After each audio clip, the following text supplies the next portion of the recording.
Hello guys, तो आज की इस वीडियो में हम लोग देखेंगे कि जीएसटी में अगर हम मिक्स ट्रांजैक्शन करना चाहते हैं, मतलब कि हमने एक स्टेट से खरीदकर दूसरे स्टेट में हमने सेल किया है, सेम स्टेट से अदर स्टेट में, तो उसकी एंट्री कैसे होगी। पिछली वीडियोस में मैंने बताया था कि सीजीएसटी और एसजीएसटी हम जब लगाते हैं वो सेम स्टेट के ट्रांजैक्शन में लगाते हैं, जबकि हमारा जो आईजीएसटी होता है वो अदर स्टेट में होता है। लेकिन अभी हम तीनों का एक साथ यूज करने वाले हैं। हम कोई भी सामान को जो परचेज करेंगे वो इसी स्टेट से यानी सेम स्टेट से करेंगे, लेकिन उसको अदर स्टेट में सेल करेंगे। तो उसके लिए हम किस तरीके से जीएसटी को बना सकते हैं या फिर इसकी जो है एंट्री हम कर सकते हैं, आइए देख लेते हैं। तो ये हमारे पास एंट्री यहाँ पर रखी हुई है, mix entry, mix state entry करके मैंने दिया हुआ है, जहां पर हमने 4 लाख के परचेज किए हैं जैकेट, जो कि हम इसी स्टेट से, जिस स्टेट में हम हैं, अगर आप यूपी में हैं तो यूपी से कर सकते हैं, एमपी में है एमपी से करेंगे, यूके में है तो यूके से करेंगे। लेकिन जो हम सेल कर रहे हैं 20% प्रॉफिट के साथ, उसे हम अदर स्टेट में करेंगे। यानी कि अगर हम यूपी में हैं तो यूके में हम सेल कर सकते हैं, केरल में सेल कर सकते हैं, या किसी भी अदर स्टेट में हम इसको सेल कर सकते हैं 18% जीएसटी के साथ। तो ये एंट्री आज हम लोग करने वाले हैं। तो चलिए एक बार देख लेते हैं। मैं ले चलता हूं तुम्हें अपनी टैली की स्क्रीन पर। तो अभी हम लोग टैली की स्क्रीन पर आ चुके हैं, जिसमें मैंने बताया हम राठौर इंडस्ट्री नाम की कंपनी को बना चुके हैं, और इसकी पहली एंट्री यानी कैपिटल अकाउंट से मैंने बिजनेस को भी स्टार्ट कर दिया है। यहाँ पर देख सकते हैं कैसे टाइम हमारा इतना है। साथ में मैं जीएसटी के फीचर्स को भी इनेबल कर चुका हूँ यहाँ पर। तो जीएसटी के फीचर्स को इनेबल कर चुका हूँ, यहाँ पर एक बार फिर से दिखा देता हूँ। और ये फीचर्स किस तरीके से इनेबल करने हैं ये मैं पिछली वीडियो में आप लोगों को बता चुका हूँ। अगर आपने अभी तक पिछली वीडियो नहीं देखी है तो एक बार आप पिछली वीडियो को जाकर देख सकते हैं। तो अभी मुझे सीधे यहाँ से आगे का प्रोसेस जो है शुरू कर देना है। तो यहाँ पर देखो, सबसे पहले मैंने बोला है कि भाई हमने 4 लाख के जैकेट परचेज किए हैं, तो हमें लेजर बनाने होंगे। लेजर पे हमें बहुत ज्यादा ध्यान देना है, क्योंकि सेम स्टेट के लिए हमारे अलग टाइप से लेजर बनने वाले हैं और अदर स्टेट के लिए अलग टाइप से लेजर बनने वाले हैं। साथ में हम बैलेंस भी करना सीखेंगे। तो यहाँ से पहुंचते हैं हम अकाउंट्स में, लेजर में मल्टीपल लेजर ना बना के हम सिंगल लेजर को बनाएंगे। और पहला लेजर जो रहेगा वो हमारा जैकेट परचेज के लिए रहेगा। तो यहाँ पर मैंने ये लिखा हुआ है जैकेट परचेज अकाउंट, जो कि हमारा रहेगा ये परचेज अकाउंट के अंडर में। अब परचेज अकाउंट के अंडर में रहेगा, जीएसटी के लिए हमें एप्लीकेबल ही करना है, नॉट एप्लीकेबल नहीं करना है। एप्लीकेबल पे जाके इसको जब हम जीएसटी साइड डिटेल पर जाएंगे, यस करेंगे, यहाँ पर हमें देखना है कि इनमें से कौन से ऑप्शन को सिलेक्ट कर सकते हैं। अगर हम सेम स्टेट से परचेज कर रहे हैं तो परचेज टैक्सेबल आता है। अगर हम सेम स्टेट से परचेज नहीं कर रहे हैं तो यहाँ पर इंटर स्टेट परचेज टैक्सेबल का यूज करते हैं। फिलहाल तो हम सेम स्टेट से ही परचेज कर रहे हैं, तो यहाँ पर हमने परचेज टैक्सेबल के लिए यूज किया है, और जीएसटी हम यहाँ पर 18% यूज करने वाले हैं। गुड्स लेकर इसके लिए हमने ये एक्सेप्ट कर दिया है। नेक्स्ट जो हम सेल के लिए बनाएंगे, इसके लिए लिखेंगे हम जैकेट सेल अकाउंट, और जो जैकेट हमारी सेल हो रही है ये हमारी सेल अकाउंट्स में जाएंगी। और यहाँ पर जो परचेज टैक्सेबल है हमारे पास, ये सेल टैक्सेबल है, इसको हम यस कर देते हैं। और सेल टैक्सेबल क्योंकि अदर स्टेट में होने वाला है, इसलिए हम यहाँ पर सेल्स टैक्सेबल ना लेकर यहाँ पर हमें यूज करना होगा इंटर स्टेट सेल्स टैक्सेबल। इसमें भी 18% लिख देते हैं, और 18% लेकर गुड्स में जाकर हमने इसके लिए एक्सेप्ट कर दिया। अभी हमारे ये दोनों लेजर बन चुके हैं, सेम स्टेट के लिए भी और अदर स्टेट के लिए भी।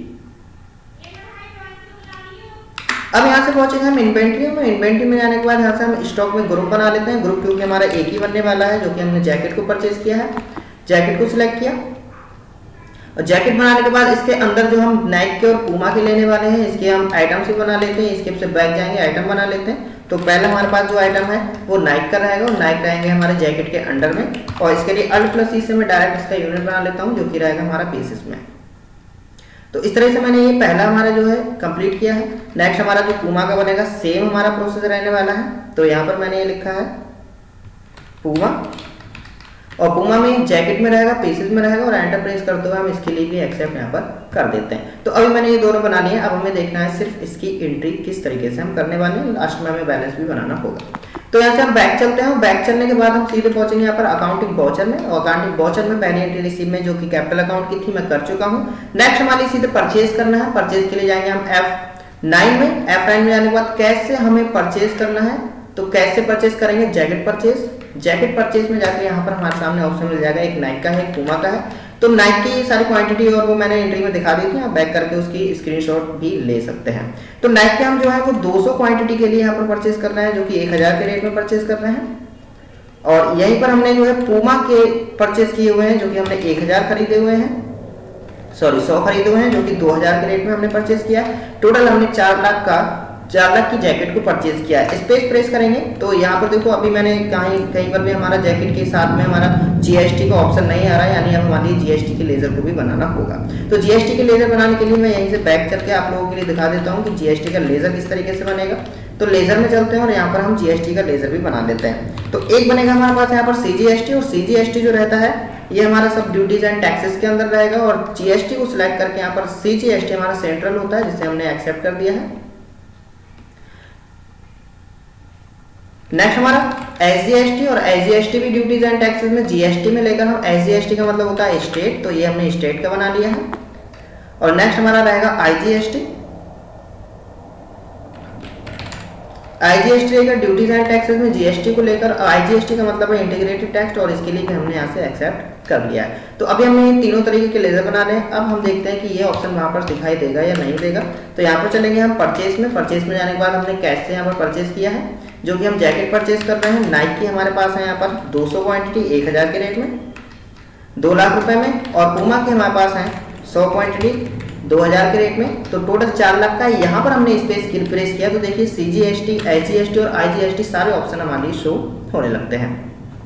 अब यहाँ पर क्योंकि हमने सेम स्टेट से परचेज किया है, तो सेम स्टेट से परचेज करने का मतलब है यहाँ पर हम आईजीएसटी को नहीं लगा सकते हैं। अगर धोखे से हमने आईजीएसटी को सिलेक्ट कर भी लिया तो देख सकते हैं यहाँ पर कोई भी अमाउंट हमारे लिए देखने के लिए नहीं मिलता है। दूसरी कंडीशन है कि अगर हमने सीजीएसटी को लगाया तो जैसे ही मैंने सीजीएसटी को लगाया तो यहाँ पर हमें 36,000 रुपए देखने को मिल जाते हैं। 36,000 क्यों देखने को मिल रहा है? क्योंकि 18% और 18 का आधा लगेगा यानी 9%, और 9 चौक 36,000 रुपए आ जाते हैं हमारे पास। और यहीं पर अगर मैं बात करूँ एसजीएसटी की, तो एसजीएसटी पे हमारा 9% यानी 36,000 रुपए आ जाते हैं। टोटल हमने 4,72,000 रुपए की जैकेट को परचेज कर लिया है विद जीएसटी के साथ। इसे मैंने एक्सेप्ट कर दिया है। तो अभी ये वाला जो हमारा पोर्शन है, ये हमारी जो स्टॉक है वो यहाँ पर आ चुका होगा। एक बार मैं स्टॉक में आप लोगों के लिए दिखा देता हूँ। देख सकते हैं हमारे पास ये स्टॉक आ चुका है। साथ में अगर मैं टैक्स की बात करूँ तो ये 72,000 रुपए का जो टैक्स दिखा रहा है, ये वो टैक्स दिखा रहा है जो हमारे पास से जा चुका है परचेस करने पर, जो हमारे लिए लेना है, ना कि जो हमारे लिए देना है। क्लियर है? तो डेबिट में जितनी भी चीजें आती हैं वो लेने के लिए रिप्रेजेंट करती हैं, और क्रेडिट में जितने भी आते हैं वो देने के लिए रिप्रेजेंट करते हैं। तो यहाँ पर अब हम जब सेल करेंगे तब हमारा आएगा कि टैक्स हमें आखिर उसमें से काट कर कितना देना होगा।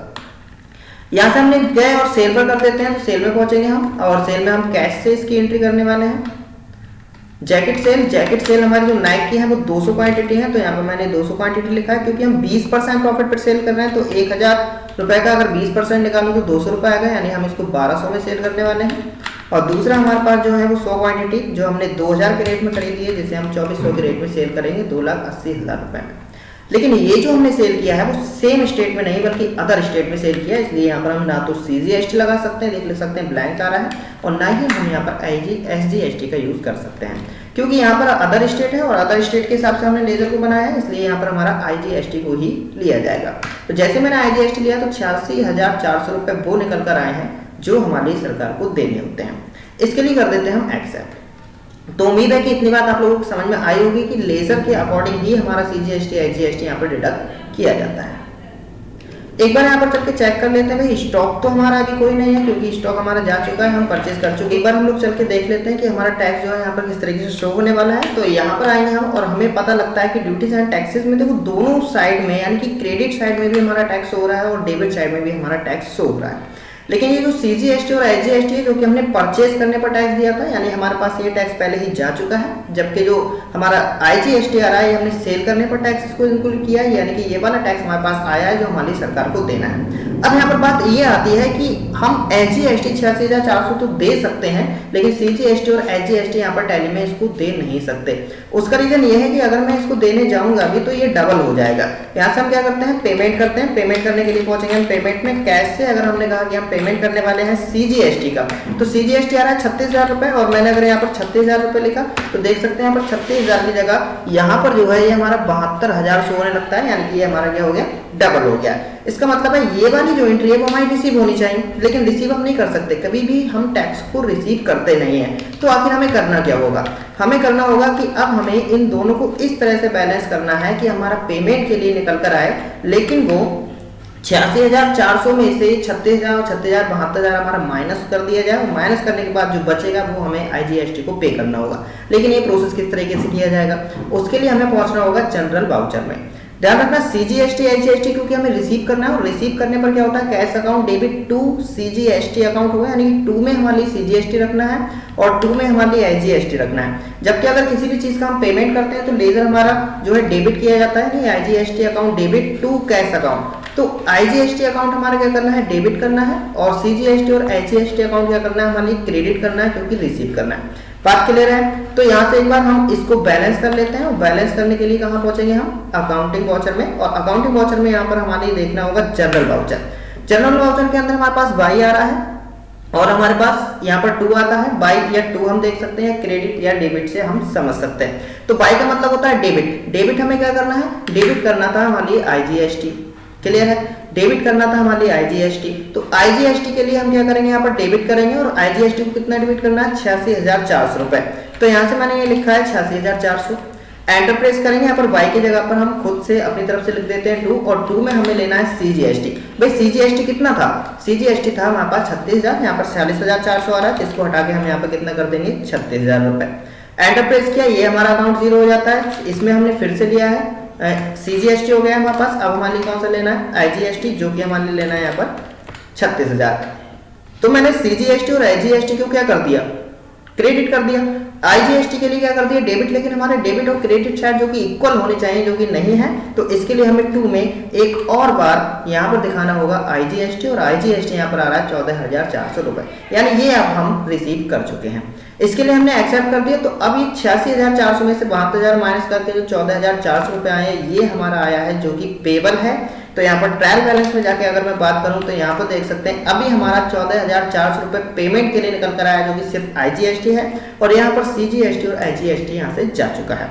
अब हम इसको आसानी से यहाँ से कर सकते हैं। तो पहुंचेंगे हम पेमेंट में, और पेमेंट में जाने के लिए पेमेंट में जाएंगे, कैश से हम पेमेंट कर देते हैं आईजीएसटी का, जो कि रहेगा हमारे पास 14,400 लेके मैंने ये एक्सेप्ट कर दिया, और इस तरीके से हमने अपनी टैक्स को पूरी तरीके से पेमेंट कर दिया है, यानी कि बैलेंस कर लिया है। डिस्प्ले में जाकर ट्रायल बैलेंस में पहुंचेंगे। अब यहाँ पर देख सकते हैं कोई भी हमारा टैक्स नहीं है, कोई भी स्टॉक नहीं है, और प्रॉफिट की अगर मैं बात करूं तो हमारा हो चुका है 80,000 रुपए का प्रॉफिट। तो आज की इस वीडियो में मैंने देखा, हमने बताया कि हम किस तरीके से एक स्टेट से दूसरे स्टेट में हम अपने ट्रांजैक्शन कर सकते हैं, और जो बिल आता है या फिर हमारे जो ट्रांजैक्शन से जो टैक्स निकल कर आ रहा है, वो हम किस तरीके से बैलेंस कर सकते हैं। तो आज की इस वीडियो में इतना ही, फिर मिलते हैं अगली वीडियो में।